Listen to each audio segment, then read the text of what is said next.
अब इस सेशन में हम जो गवर्नेंस और सोशल जस्टिस वाले क्वेश्चन का पार्ट है उसको हम डिस्कस करेंगे और ये जानेंगे कि किस तरह जब हम गवर्नेंस के आंसर लिख रहे हैं तो किस तरह की अप्रोच हमको डेवलप करनी है, किस तरह के कीवर्ड पे हमें ज्यादा फोकस करना है, किस हिसाब से इंट्रो लिखना है और किस तरह मेन बॉडी पे आना है। ये सारी चीजें हम इस सेशन में डिस्कस करेंगे। सबसे इंपॉर्टेंट होता है क्वेश्चन की डिमांड को आप समझे। अगर आपने डिमांड को सही से नहीं समझे और आपको डिमांड को गलत समझ लिया ना तो आपका पूरा का पूरा आंसर है वो अलग दिशा में चला जाएगा। Hi everyone, GS PYQ handwritten notes पे हम बात कर रहे थे और इस पे कंप्लीट जीएस1, जीएस2 और जीएस3, जीएस4 की कंप्लीट 2017 से 2025 तक की बुकलेट अभी बहुत जल्दी बन रही है और बहुत जल्दी मैं आशा करता हूँ आपको मिल जाएगी। उसमें खास बात का ध्यान ये रखा गया है कि complete notes to the point और टू द डिमांड लिखे गए हो। इसमें स्पेशली जो आपको यूपीएससी में वर्ड लिमिट पूछी गई है उसी वर्ड लिमिट के अंदर लिखे गए हैं और उसके साथ साथ जो कि हम इससे पहले वाली सीरीज में बात कर चुके हैं कि एक अच्छा मॉडल आंसर क्या हो सकता है, उसके 6 स्पेसिफिक घटकों पे प्रत्येक क्वेश्चन का आंसर जब लिखा गया है तो 6 पॉइंट स्पेशली ध्यान रखा गया है। यानी कि जो एक पीवाईक्यू का मॉडल आंसर एक आप अभी तक फॉलो कर रहे थे उससे थोड़ा सा हटके कि टू द पॉइंट, यानी जो क्वेश्चन का आंसर हम एग्जाम में लिख के आ सकते हैं या फिर जैसी आंसर राइटिंग अक्सर अपन अपनी टेस्ट सीरीज में करते हैं उस टाइप का जो पीवाईक्यू हैंड रिटन है वो आपको इन चारों बुक में मिलेगा। इन चारों बुक को कंप्लीटली आने में अभी जैसे ही सिविल सर्विस मेंस 2025 हो जाएगा तो 25 तक का अपडेट करके आपको मिल सके, इसलिए इस पे काम जारी है। अब वो 6 पॉइंट कौन से हैं जो इस प्रत्येक आंसर में ध्यान रखे गए हैं, तो मैंने पहले के क्लास में इसको अच्छे से डिस्कस कर रखा है, तो आप इनको अच्छे से देख लेना कि क्वालिटी कंटेंट होना चाहिए एक अच्छे आंसर में, कीवर्ड का यूज होना चाहिए, examples to the demand examples होने चाहिए और अपनी सारी बातें कंसाइज होनी चाहिए और ग्राफ, डायग्राम, मैप और उसके साथ फॉर्मूलाज इत्यादि का यूज होना चाहिए। तो इस टाइप अगर हम 5-6 चीजों का ध्यान में रख के और थोड़ा सा मसाला ऐड करके अगर हम आंसर राइटिंग करते हैं तो निश्चित तौर पर हमारा आंसर है वो जिस कहीं ना कहीं दूसरों से बेटर होगा।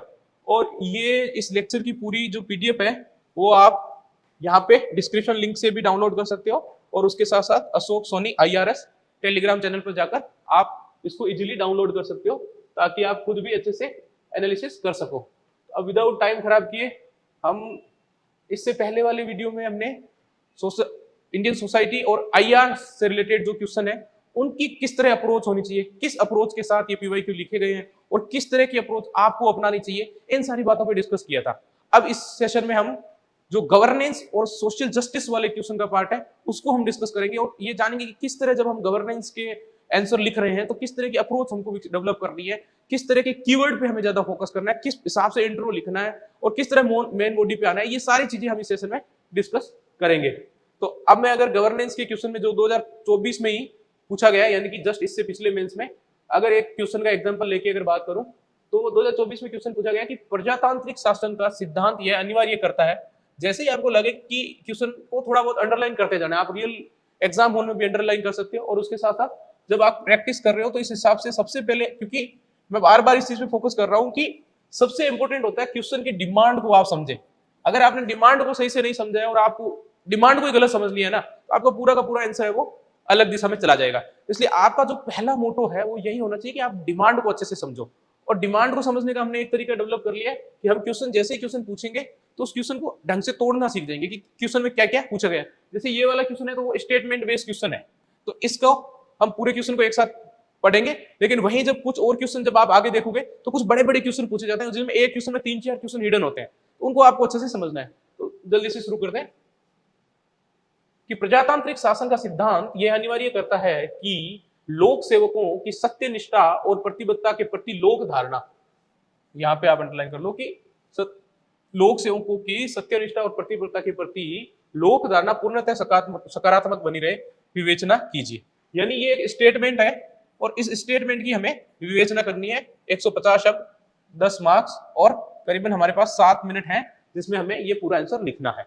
अब आपको कौन कौन सी अप्रोच है, वो कौन कौन सी टेक्निक्स है जिनका यूज करके आप 7 मिनट में ही लिखेंगे लेकिन दूसरों से कहीं अधिक बेटर लिखेंगे। तो सबसे पहले क्योंकि ये स्टेटमेंट बेस्ड क्वेश्चन है तो हम कल बात कर रहे थे कि किस हिसाब से इंट्रो की अलग अलग शुरुआत कर सकते हैं। जैसे पॉलिटी में हमने बात की कि हम आर्टिकल का मेंशन करते हुए, या फिर IR में हमने बात की थी कि कोई बुक को कोट करते हुए या PM के स्टेटमेंट को कोट करते हुए हम इंट्रो की शुरुआत कर सकते हैं। वही अगर गवर्नेंस की मैं स्पेशली बात करूं, गवर्नेंस के क्वेश्चन में अगर स्टेटमेंट बेस्ड क्वेश्चन आता है तो स्टेटमेंट बेस्ड के क्वेश्चन की शुरुआत अगेन किसी फेमस व्यक्ति की आप स्टेटमेंट देख के, अगर उससे मिलती जुलती कोई स्टेटमेंट आपको याद आ रही है तो आप स्टेटमेंट के साथ शुरुआत कर सकते हैं। जैसे इसकी मैंने शुरुआत की है कि अपने आप को पाने का सबसे अच्छा तरीका है दूसरों की सेवा में स्वयं को खो देना, क्योंकि ये मिलती जुलती है अपनी कि लोक सेवकों की सत्यनिष्ठा और प्रतिबद्धता के प्रति लोक धारणा पूर्णतः सकारात्मक बनती है। इसका ये क्या है कि प्रजातांत्रिक शासन का ये अनिवार्य अंग है। तो तभी सत्यनिष्ठ आदमी तभी रहेगा जब वो जैसा बोलेगा उस हिसाब से अपने कर्तव्यों का पालना करेगा। तो अब जो कि अपनी हमने पहले से डिस्कस किया है और कि हमें थोड़ा सा इनोवेशन दिखाना है। जब भी हम क्वेश्चन के आंसर लिखेंगे, आज से ही ये फर्स्ट से हमने ये अप्रोच डेवलप कर लेनी है कि हमें हर क्वेश्चन के आंसर में थोड़ा सा इनोवेटिव होना है। जो हम 0.5 से 1 नंबर एक्स्ट्रा लाने की बात कर रहे हैं, तो अगर हमें कुछ नंबर एक्स्ट्रा चाहिए तो हमें कुछ दूसरों से हटकर करना होगा। और वो दूसरों से हटके करना ये है कि हमें थोड़ा इनोवेटिव करने के लिए, अब जैसे अगर यही बात मैं 5-4 लाइनों में लिख सकता था, लेकिन मैंने लाइनों में लिखने की बजाय मैंने इसमें एक डायग्राम, एक फॉर्मूला टाइप बनाने की कोशिश की, डायग्राम और फॉर्मूला मिला के, कि अगर शासन में पारदर्शिता और उत्तरदायित्व है ये बढ़ता है तो जो शासन है उसके प्रति नीतिगत विश्वास बढ़ता है। प्लस अगर नीतिगत निष्ठा और सम्मान संवेदना अगर सिस्टम में है तो सिस्टम में जन भागीदारी बढ़ेगी और इन सबसे क्या होगा, लोक सेवा विश्वासी भारत बनेगा।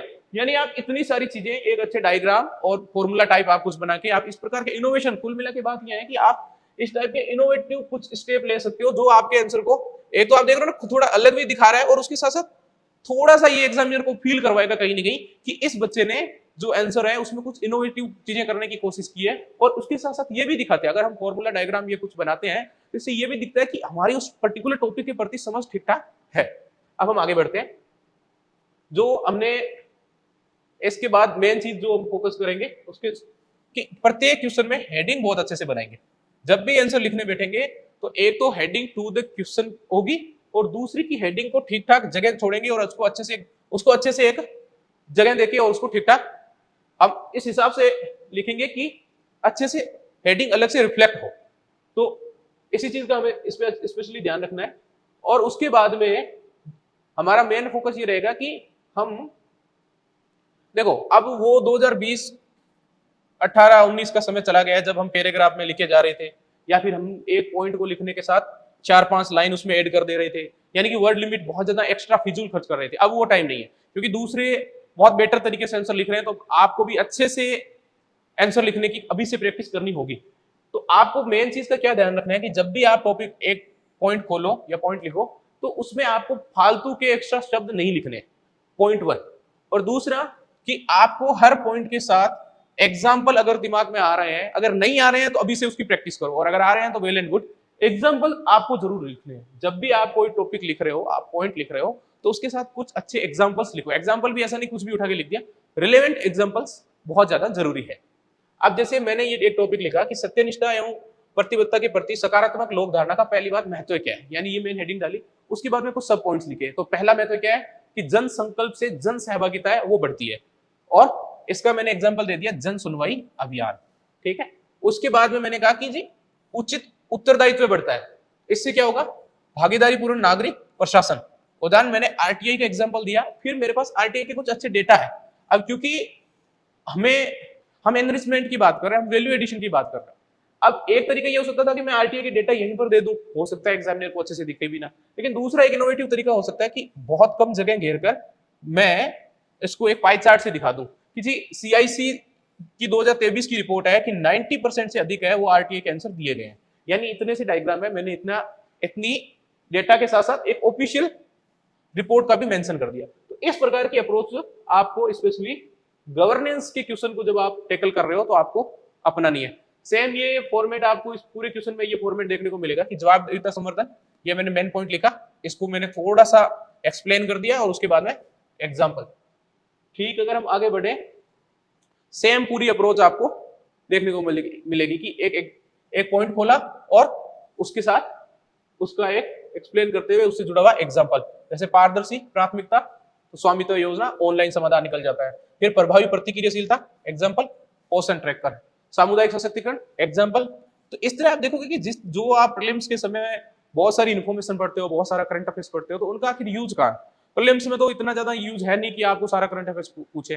तो उसका सबसे बेस्ट यूज है वो ये है कि आप उसको जब मेंस के आंसर राइटिंग कर रहे हो, specially governance, social justice, IR, Indian society, economy, इनके जब आप आंसर लिख रहे हो तो उनको आप जो अपने करंट अफेयर्स का जैसे पोषण ट्रेकर आप पढ़ते हो, नमो दीदी, ड्रोन योजना, इनको आप एज एग्जांपल यूज कर लो ना, सबसे बेस्ट है। इससे दो चीजें, एक तो आपने जो चीज पढ़ी है जिसके लिए आपने मेहनत की है वो आपकी मेहनत यहाँ पे काम आ जाएगी। तो इस चीज का हमें थोड़ा ध्यान रखना है। उसके बाद में अब क्योंकि क्वेश्चन का एक और पार्ट ये था, एक जैसे क्वेश्चन हमारा क्या पूछा गया था कि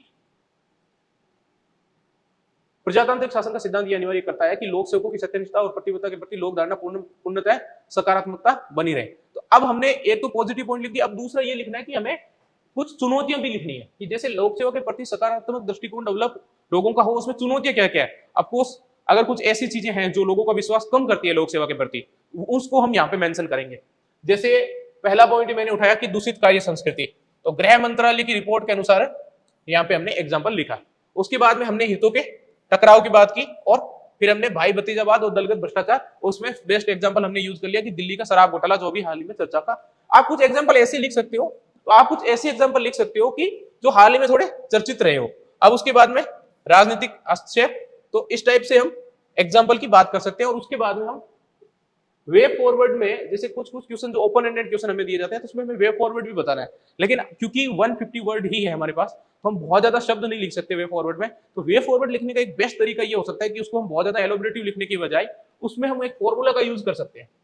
तो फॉर्मूला जैसे मैंने इसमें कैसे लिखा कि नीतिगत नैतिकता प्लस तकनीकी दक्षता इज इक्वल टू जन प्रवाही लोकतंत्र।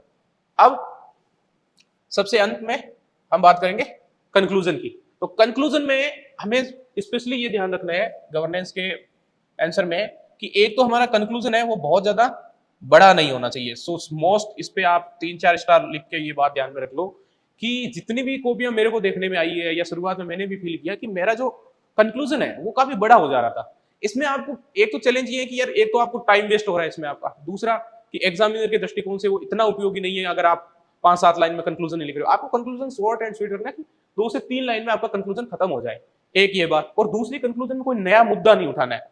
और तीसरा, जब आप क्योंकि कंक्लूजन पे आते आते एग्जामिनर को आपको मार्क्स देने हैं तो वहां पे आपको लास्ट में कुछ अच्छे कीवर्ड का उपयोग कर सकते हो या कोई बुक आपको याद आ जाती है तो उसको आप अगर मैच हो रही है डिमांड तो उसके अकॉर्डिंग लिख सकते हो। जैसे इसका अपन कंक्लूजन पढ़ते हैं कि अतः प्रतिबद्ध एवं सत्यनिष्ठ लोक सेवा ही वह स्टील फ्रेम है।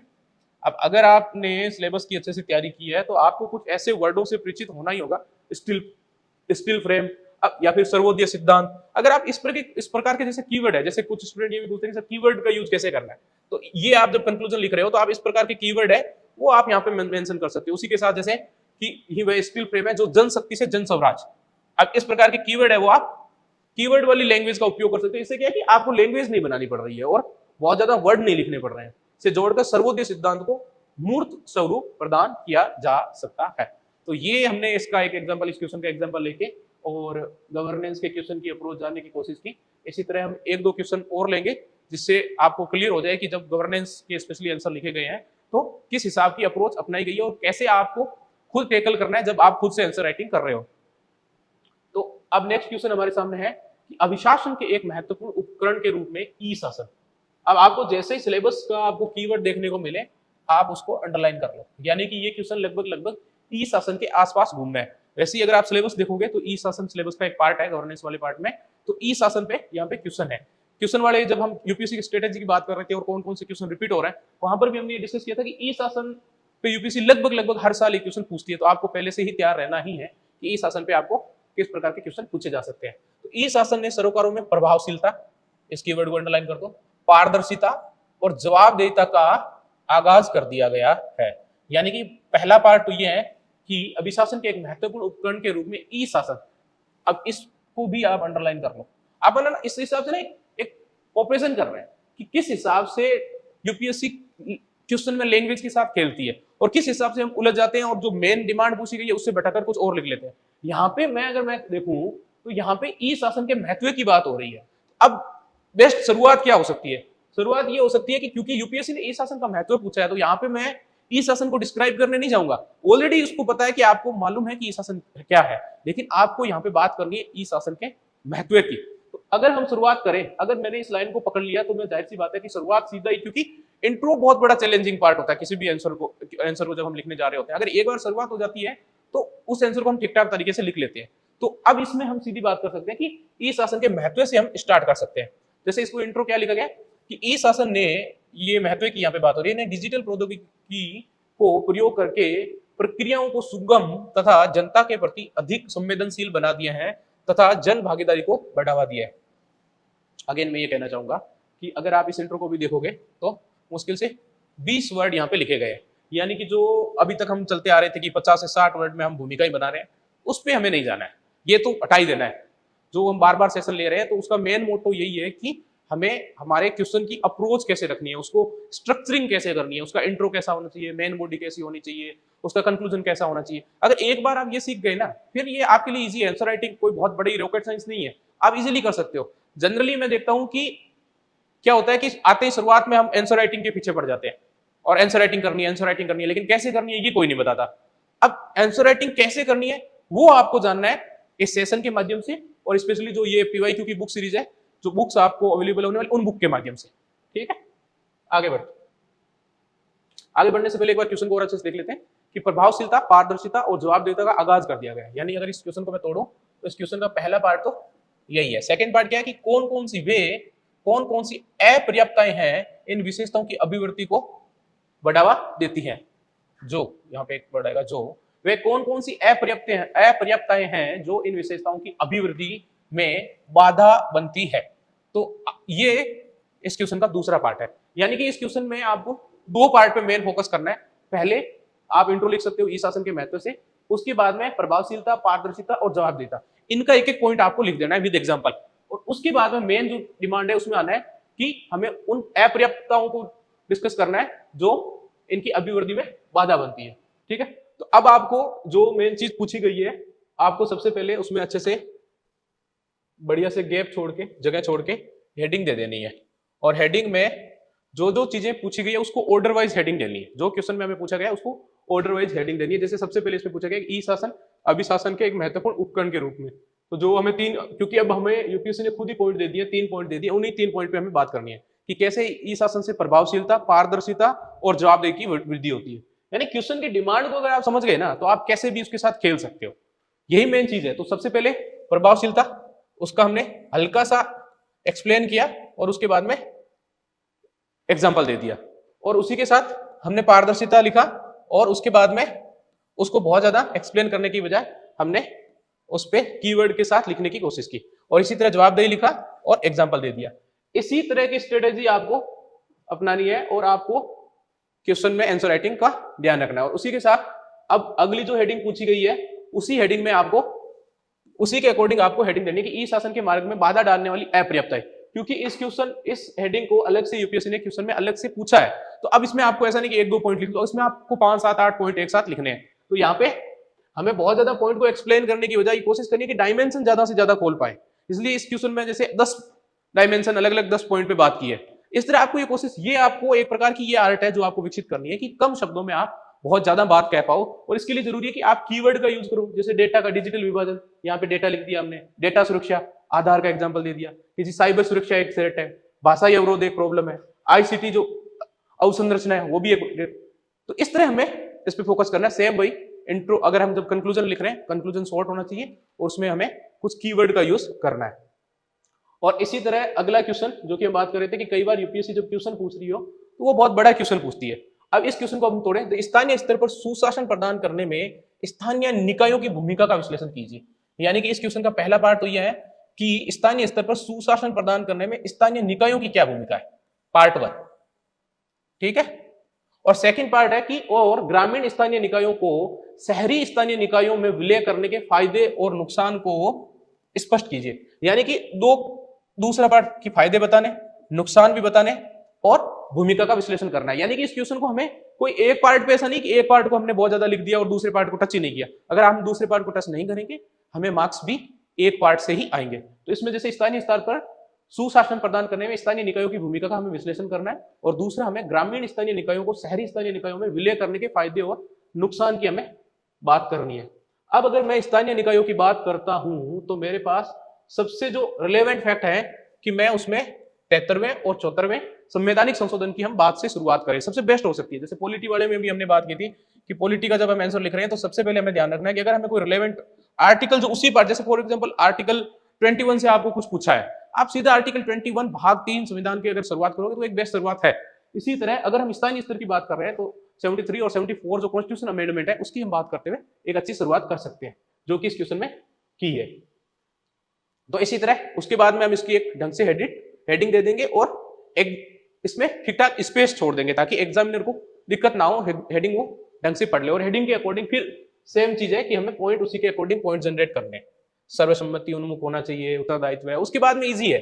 और कंटेंट जब हम उसमें डाल रहे हो तो ऐसा नहीं कि कुछ जर्नलिस्टिक पॉइंट, हमें प्रिस्क्रिप्ट लैंग्वेज का उपयोग करना है और उसके साथ साथ हमें ये दिखाना है कि हमें उस टॉपिक की ठीक ठाक समझ है, उस टॉपिक की ठीक ठाक जानकारी है, मैंने इस टॉपिक को ठीक ठाक तरीके से पढ़ा है। और जैसे आरटीआई के बारे में लिख रहे हैं, आरटीआई व सोशल ऑडिटिंग। तो इस तरह आप जब आप इस पूरे क्वेश्चन को पढ़ोगे और एग्जाम्पल और इनको देखोगे तो आपको ये समझ में आएगा कि अगर हम इस तरह की आंसर राइटिंग करते हैं, फिर हमने सुविधाएं और समस्या को अलग से एक सारणी के माध्यम से बता दिया और कंक्लूजन, तो आप देखोगे कि हाँ इस तरह की आंसर राइटिंग करते हैं आपको खुद को कॉन्फिडेंस आएगा अगर इस प्रकार के आंसर राइटिंग पे आप ध्यान देते हो। इस तरह हमने अभी तक गवर्नेंस के रिलेटेड जो क्वेश्चन थे उनके आंसर की अप्रोच देखी। अब एक दो क्वेश्चन का एग्जांपल लेके हम सोशल जस्टिस, क्योंकि पेपर 2 का ही पार्ट है, उसमें किस तरह के क्वेश्चन पूछे जाते हैं, किस तरह आंसर हमें लिखना है, क्या अप्रोच हमें फॉलो करनी है, इसका हमें ध्यान रखना है। जैसे कि एक क्वेश्चन पूछा गया 2024 में, निर्धनता और कुपोषण एक विषाक्त चक्र का निर्माण करते हैं। पहले तो यूपीएससी ने खुद ही ये कह दिया, जो मानव पूंजी निर्माण पर प्रतिकूल प्रभाव डाल रहा है। अब इसको यूपीएससी ने खुद ही बोल दिया। इस चक्र को तोड़ने के लिए क्या कदम उठाए जा सकते हैं? पहले तो आपको इस चक्र की ही बात करनी है और अगली बात करनी है कि तोड़ने के लिए कदम क्या है। मेन फोकस आपका यहाँ पे होना चाहिए क्योंकि क्वेश्चन आपका मेन यहाँ पे है। तो इस चक्र को तोड़ने के लिए क्या कदम उठाए जा सकते हैं? अगर हम निर्धनता और कुपोषण की बात कर रहे हैं, उसके बारे में मोस्ट जो नॉन या मोस्ट रिलेवेंट फैक्ट क्या हो सकता है कि हम वैश्विक भूख सूचकांक की बात करें। तो कुछ कुछ जो एकदम स्टेब्लिश डेटा है ना, जैसे WHO का डेटा हो गया या यूएनओ से रिलेटेड कोई रिपोर्ट हो गई, वर्ल्ड बैंक की रिपोर्ट हो गई, या जैसे वैश्विक भूख सूचकांक जो हर साल मतलब जिनका ठीक ठाक रिलेवेंस है, उनको आपको अच्छे से उनमें भारत की रैंक क्या रही है, पिछली रैंक क्या थी और किन किन पैरामीटर में हमने अच्छा किया, ये सारी चीजें आपको अच्छे से कवर होनी चाहिए। तो जैसे ये वर्ष 2023 के वैश्विक भूख सूचकांक में भारत 125 देशों में 111वें, ये पता होना चाहिए कितने में से कितने स्थान पर है, जो आर्थिक विषमताओं के कारण महत्वपूर्ण पोषण संबंधी कमियों को दर्शाता है। यानी कि एक तो हमने इंट्रो की एक अच्छे फैक्ट के साथ शुरुआत कर दी, दूसरा कि हमने उसमें बहुत ज्यादा शब्द भी खराब नहीं किए, ये एक अच्छी शुरुआत।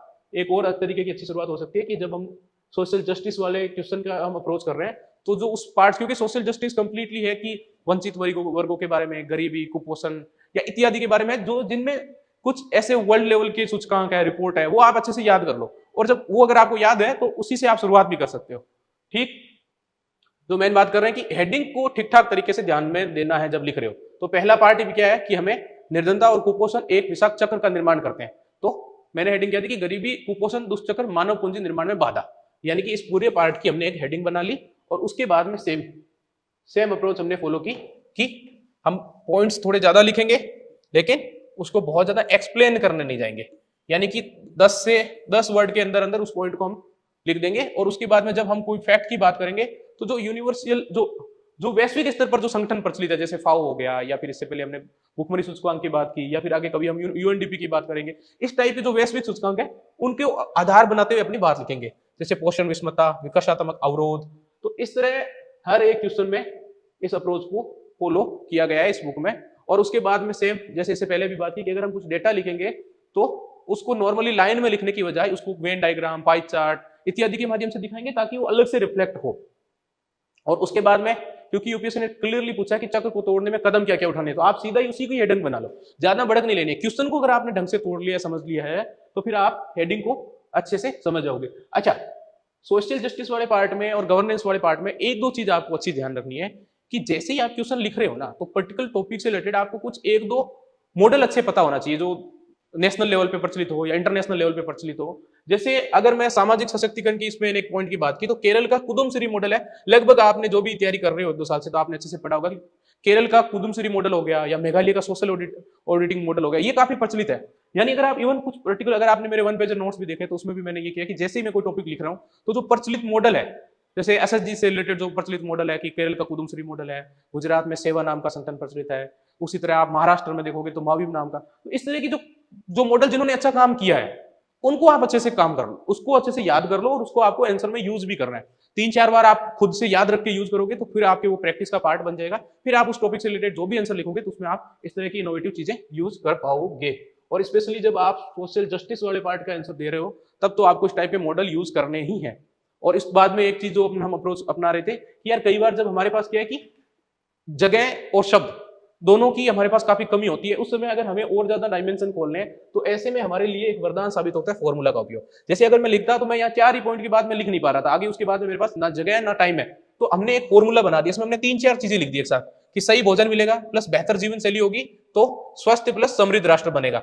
या तो मुझे इसमें 3-4 पॉइंट ऐड करने पड़ते, इसकी बजाय मैंने एक ही फॉर्मूला बना के उसमें 3-4 पॉइंट एक साथ लिख दिए और उसके बाद में कंक्लूजन। अच्छा ठीक है, एक इस पे मैं आपको, जैसे इंग्लिश में हम यूज करते हैं ना 3S 3P, वैसे ही अब हमें ना हिंदी में भी वो उस प्रकार की टर्मिनोलॉजी लाने की जरूरत है कि जैसे 3 से संयोजित समावेशी और संस्थागत प्रतिक्रिया की नीति से भारत इस मूक महामारी। अच्छा ठीक, अब इस प्रकार के जो कीवर्ड है ना उसको आपको बहुत ही स्मार्टली यूज करना है। अब देख रहे हो कि जैसे मूक महामारी को मानव पूंजी में परिवर्तित कर सकते हैं, तो इस तरह अगर आप इस पर जैसे मूक महामारी जैसे कीवर्ड है आप इनको यूज करो, कंक्लूजन में अच्छे से बढ़ चढ़ के यूज करो, पहले से कुछ फिक्स रट लो कीवर्ड कि आपको उनको बार बार कहीं ना कहीं GS1 GS2 GS3 में यूज करने ही करने हैं। तो जैसे मूक महामारी जैसे कीवर्ड है तो इनको आप यूज करो। अगर आप इस तरह के कीवर्ड यूज करोगे तो निश्चित तौर पर आप अपने आप को काफी बेटर सिचुएशन में पाओगे और एग्जामिनर को भी लगेगा कि हाँ इसने ठीक ठाक इस टॉपिक को पढ़ा है, तो आपको उस हिसाब से मार्क्स भी आएंगे। अब मैं और आगे बढ़ता हूं तो लोक स्वास्थ्य देखभाल प्रणाली, ये आई थिंक 250 वर्ड का क्वेश्चन है और देख सकते हो आप कि कितना बड़ा क्वेश्चन है कि लोक स्वास्थ्य देखभाल प्रणाली जैसे महत्वपूर्ण क्षेत्र में भारतीय राज्य को उस व्यवस्था के बाजारीकरण, यहाँ पे अंडरलाइन कर लो। पहली बात तो मेन जो क्वेश्चन है, अगर आपने सिलेबस ढंग से देखा है तो लोक स्वास्थ्य प्रणाली आपके सिलेबस का पार्ट है। लोक स्वास्थ्य प्रणाली जैसे महत्वपूर्ण क्षेत्र में भारतीय राज्य को उस व्यवस्था के बाजारीकरण के दुष्प्रभावों को रोकने के लिए व्यापक भूमिका निभानी चाहिए। तो पहला पार्ट तो यह है, ठीक है। दूसरा कि कुछ ऐसे उपाय सुझाइए, ये सेकंड पार्ट आपका स्टार्ट हो गया इस क्वेश्चन का, कि कुछ ऐसे उपाय समझाइए जिनके माध्यम से राज्य लोक स्वास्थ्य प्रणाली की पहुंच का विस्तार तृणमूल यानी कि ग्रास रूट लेवल तक कर सके। यानी इस क्वेश्चन के 2 पार्ट है। पहला तो हमें बताना है कि बाजारीकरण के दुष्प्रभाव, पहले तो ये बताना है कि हाँ बाजारीकरण के कुछ दुष्प्रभाव है और उसके साथ हमें ये भी बताना है कि बाजारीकरण के दुष्प्रभाव को रोका कैसे जा सकता है, और उसके बाद में यह भी बताना है कि कैसे हम कौन कौन से वो उपाय है जिससे हम लोक स्वास्थ्य प्रणाली को तृणमूल स्तर तक लेके जा सकते हैं। तो अब इस क्वेश्चन की मैं बात करूं, जैसे इतना बड़ा क्वेश्चन है, अगर आपने इस क्वेश्चन को अलग अलग पार्ट में तोड़ लिया, अलग अलग टुकड़ों में तोड़ लिया, तो इस क्वेश्चन की आप अच्छे से डिमांड समझ जाओगे और आपको लगभग ये समझ में आ जाएगा अच्छा ठीक है ये वाले पार्ट पे मेरे को लगभग 50% वेटेज देना है और सेकंड वाले पार्ट पे भी 50% वेटेज देना है।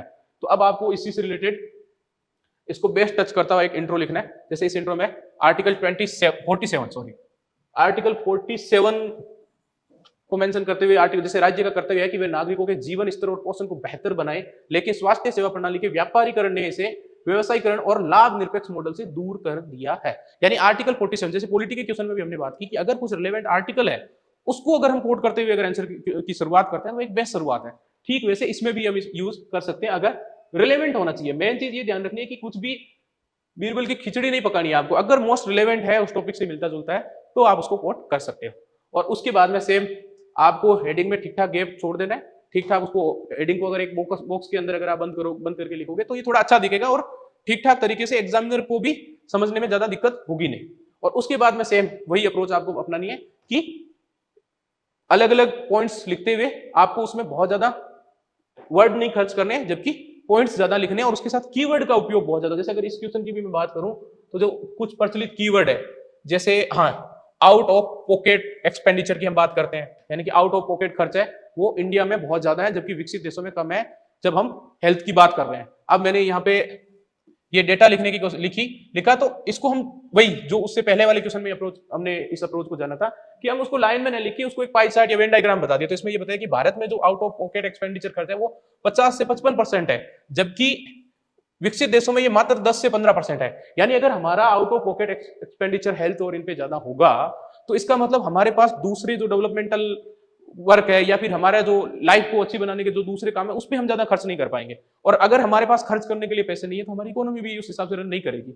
और दूसरा कि अगर हमारा एक आय का एक बहुत बड़ा खर्चा सिर्फ हेल्थ जैसे विषयों पर भी हो जाता है तो फिर हमारे पास दूसरे जैसे एजुकेशन हो गया या फिर हमारे पास जो हमारा इकोनॉमिक ग्रोथ है या कुछ रोजगार या फिर कुछ सेल्फ एम्प्लॉयमेंट जनरेट करना उस पर कैसे करेंगे।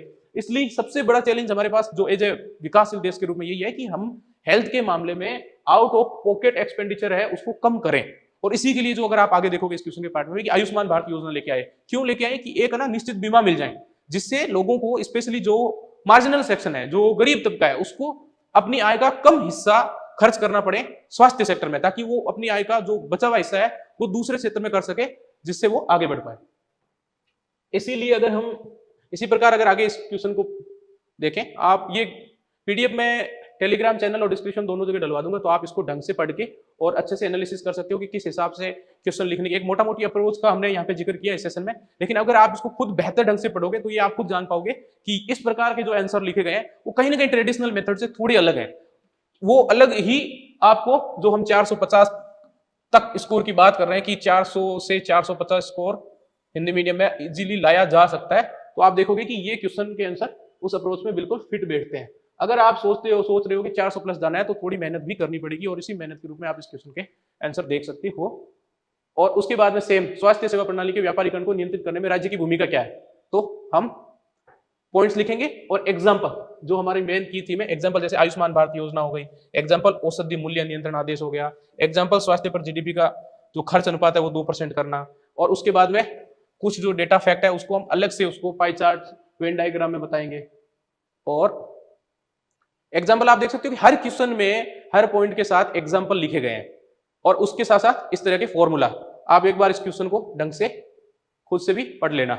इस तरह हमने इस वाले सेशन में जो गवर्नेंस और सोशल जस्टिस के क्वेश्चनों की किस तरह हमें अप्रोच अपनानी है, किस प्रकार हमें थोड़ा सा ये कोशिश करनी है कि हर क्वेश्चन में 1 से 1.5 नंबर हमारे एक्स्ट्रा है, इसके लिए हमें फॉर्मूला, ग्राफ, डायग्राम और मोस्ट इंपोर्टेंट कीवर्ड जो हमने देखा कि कैसे आउट ऑफ पॉकेट एक्सपेंडिचर है या फिर जन सुरक्षा से, या इस प्रकार के जो कीवर्ड है उनको हमने यूज कैसे करने हैं और उसके साथ साथ वेन डायग्राम, पाई चार्ट इत्यादि को हम कैसे यूज कर सकते हैं। तो ये सारी डिस्कशन इस पे थी।